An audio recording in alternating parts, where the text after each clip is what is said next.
Wow, it is a beautiful day, so let's go to the park. This looks like a good spot.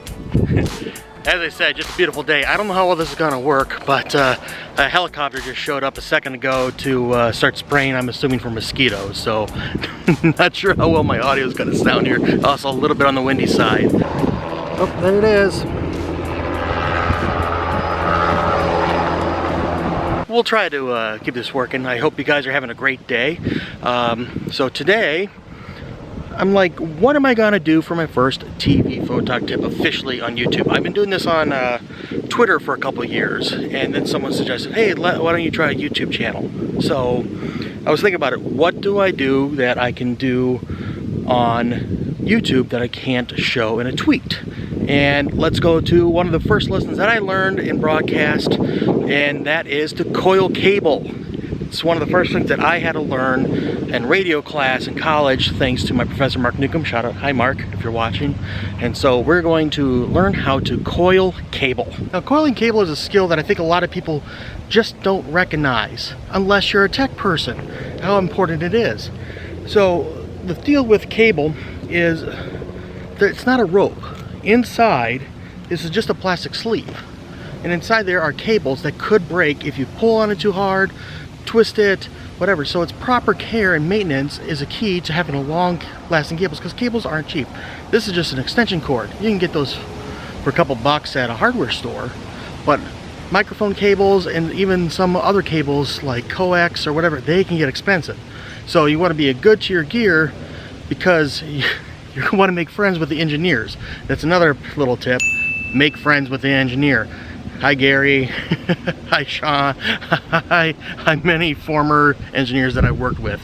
Love you guys did tremendous work, and you were heroes of the newsroom. So perhaps it's best to talk about what not to do first. First of all, you don't want to do this thing, because you're not going to do any justice to your gear. Eventually it's going to get things tight and coiled, and then it's going to be, you kind of see how that kinked, and I just did a foot or so of that. So that's one thing you don't want to do. Another thing you don't want to do is, please, for the love of everything, don't do this thing. I hate this thing. You're pulling the cable, and again you're going to get those kinks again. So that's another do not do. Okay, enough with the do nots. Let's do the to-dos, or the correct way. Now I'm going to preface this with, there are actually 2 or 3 different ways that you could coil cable that are acceptable. This way, that's kind of the way that I've done it. It works, but I understand that there's another way, and so please don't get in the whole comment section. I get it. It's just the way how my arms work, because sometimes people's arms don't work the same way as others. The one way that people could do it, that I do not, is you start with your hand like this, and then you coil. But unfortunately, I just don't know how to do it that way, because again, how my arms work. So I'm going to show you the way that I do it. One of the first steps you might want to do is you want to throw the cable out. After you get that out, you want to kind of shake it out. And the reason why we're going to do that is because we're going to try to get some of the kinks that might have collected in the cable after use. So after you got the shakes taken, I like to start with it in the palm of my hand like this. Again, some people go like this, but I like to start like this. Again, that's how my wrists work. Then you want to take the hand, slide it down. Using your wrist and your fingers, you want to curl the cable like so to make a loop. I go about shoulder length usually.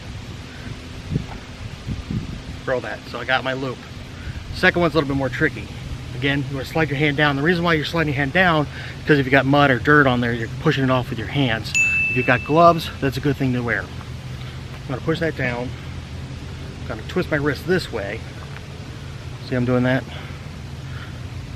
Get that, and then I'm going to grab it and put it in my other hand, my holding hand for those. Slide down, do the first loop again. Second loop. And make those things uniform. You got it in no time. You got yourself a nice little loop. See? That's a good size loop for me. Depending on the size of your bag, you might want to make it smaller or wider. then I always recommend using these Velcro ties. You can get a bunch of them for only like $1 or $2 at a hardware store.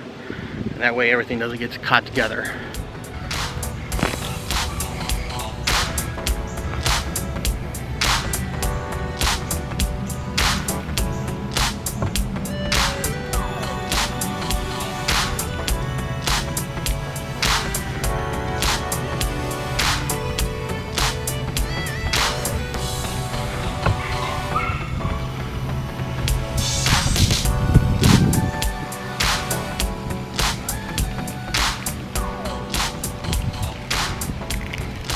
So there you go, that's how you coil a cable, or at least that's the way how I coil a cable. Again, I know there's another way or two that you could do it, but that's what works best for me.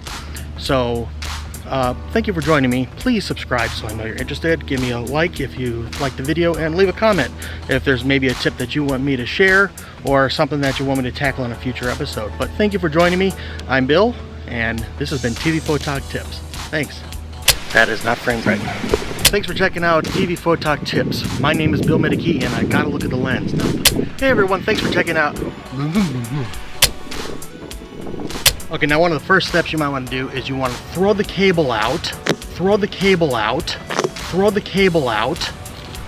So there we go. That's how you coil a cable, at least the way how I coil a cable. That's the